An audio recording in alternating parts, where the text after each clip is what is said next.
Hello, hope you're really well. I hope perhaps you'll have noticed that rather than referring to us as a school, I tend to describe us as a learning community. Of course, this is quite convenient in our context, isn't it, as an institution actually made up of two schools. But the reasons for it actually go deeper than that.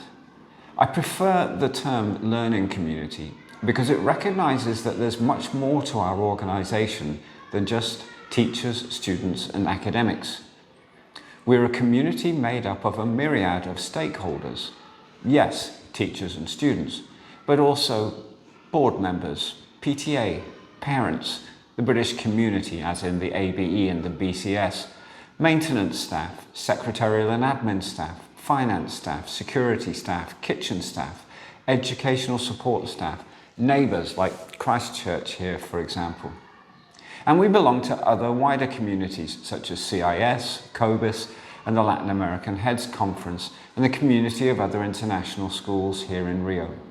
So the phrase learning community better captures our diversity, if you like, and recognises that a wide variety of people belong to and have a stake in our community.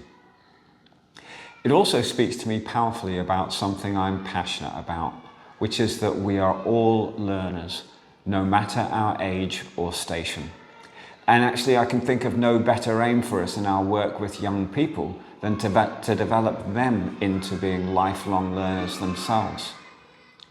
I think I would lose entirely my motivation to come to work each day if I didn't think that in some way I was going to learn or develop. For example, about the importance of communicating effectively with partners when coordinating large community events like Festa Junina. But there's even more to this phrase, learning community. For me, it conjures up ideas of togetherness, of a group of people who have a shared view of the world, shared values. In our case, of course, our core values of compassion, integrity and determination.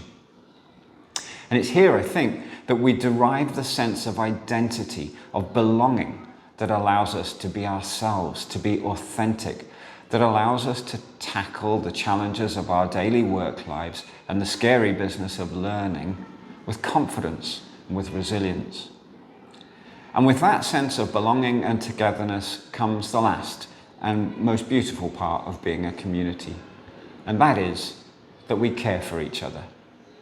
We value the specialness of our community and we value the other members of it. Of course, just as in our families, there can be moments of tension, even conflict in communities.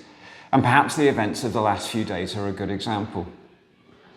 However, in the end, there is so much more that unites us than divides us, so much more that we share than is different between us.